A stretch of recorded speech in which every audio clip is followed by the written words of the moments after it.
Renal tubule consists of three regions. What are they? Proximal convoluted tubule, loop of Henle, distal convoluted tubule. Okay, coming to the histology of the tubule. Proximal means what? Near to the Bowman's capsule or near to the glomerulus. Near. Proximal means near. Convoluted means highly coiled tubule. Proximal convoluted tubule. Okay, what type of cells are present? The proximal convoluted tubule is composed of simple cuboidal epithelium. Simple cuboidal epithelial cells are present. On the apical surface of the cells, which are facing towards the lumen, contains brush border appearance, looking like brush border, because the presence of microvilli. The similar structures, microvilli, are present in the small intestine also as well. This microvilli, what is the function? Means they are increasing the surface area. For the reabsorption process. And not only that, in the PCT, the secretion process also takes place. Okay. Next is a loop of Henle. Next part is loop of Henle. Loop of Henle contains again descending limb of loop of Henle and ascending limb of loop of Henle. And what type of cells are present here? Simple squamous epithelial cells are present. The descending limb of loop of Henle contains simple squamous epithelial cells, and this is a thin limb and this is a thick limb of ascending loop of Henle. Here, descending limb of loop of Henle and thin ascending limb of loop of Henle is composed of simple squamous epithelial cells.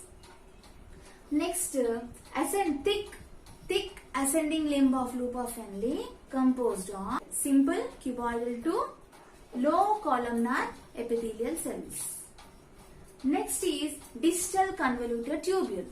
The distal means what? Distal means far away from the Bowman's capsule or far away from the glomerulus. So distal. Convoluted means highly coiled tubule. Distal convoluted tubule. What type of cells are present there? Simple cuboidal cells. Simple cuboidal epithelial cells only. But there is a small variation. Very few microvilli will be present in the area, in the distal convoluted tubule. The main thing is here, at the junction of distal convoluted tubule and the collecting duct. This is a collecting duct.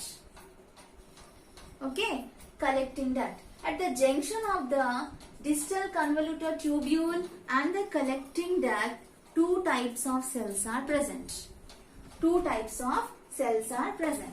First one is principal cells. Second one is intercalated cells. First type, principal cells. The principal cells, mainly what is the function of the principal cells? Here they will be having the receptors for the antidiuretic hormones. Have the receptor for antidiuretic hormone. And not only that, they will be having the receptors for aldosterone.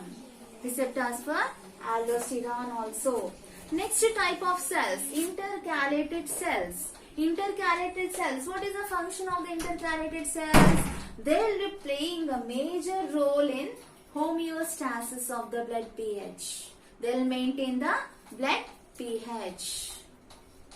Okay, these are the two types of cells which are present at the junction of the distal convoluted tubule and the collecting duct. one more thing. Next is here, if you observe here, afferent arteriole. Here afferent arteriole or artery containing the smooth muscle fibers. The smooth muscle fiber cells, the cells will be modified. The cells will be modified. The modified cells here, group, the modified cells are called as juxtaglomerular cells. Juxtaglomerular cells. Not only that, adjacent to this one, ascending limb of loop of Henle, the cells will be modified. Here, the cells will be modified. The modified cells are called as the group of modified cells are called as macula densa. The group of modified cells are called as macula densa. Okay, and this macula densa and the juxtaglomerular cells, both combinedly, we are calling it as juxtaglomerular apparatus. Juxtaglomerular apparatus. Okay, and what is the function of this? What is the function of juxtaglomerular apparatus? Here, it maintains the blood pressure. Okay, it maintains the blood pressure. Here, the function of the macula densa. What is the function of the macula densa? Here it can feel, it can sense. Why? Because they will be having the chemoreceptors. Whenever the sodium level is decreasing, they can recognize. Okay, they will be having the chemoreceptors for the sodium levels in order to recognize them. And juxtaglomerular cells, they will be identifying the or recognizing the blood pressure. Okay, they can identify the blood pressure. Both, okay, juxtaglomerular cells and the macula densa, both, they will be regulating the blood pressure.